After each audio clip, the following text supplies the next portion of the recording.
جب تمہارے پروردگار نے فرشتوں سے کہا کہ میں مٹی سے انسان بنانے والا ہوں، جب میں اس کو درست کر لوں اور اس میں اپنی روح پھونک دوں تو اس کے آگے سجدے میں گر پڑنا، سو تمام فرشتوں نے سجدہ کیا مگر ابلیس کہ وہ اکڑ بیٹھا اور کافروں میں ہو گیا۔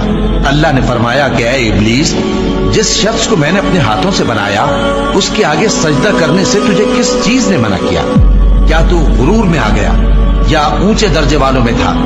بولا کہ میں اس سے بہتر ہوں کہ تو نے مجھ کو آگ سے پیدا کیا اور اسے مٹی سے بنایا۔ فرمایا بس یہاں سے نکل جا، تو مردود ہے اور تجھ پر قیامت کے دن تک میری لعنت پڑتی رہے گی۔ کہنے لگا کہ میرے پروردگار، اچھا تو مجھے اس روز تک کہ لوگ اٹھائے جائیں مہلت دے۔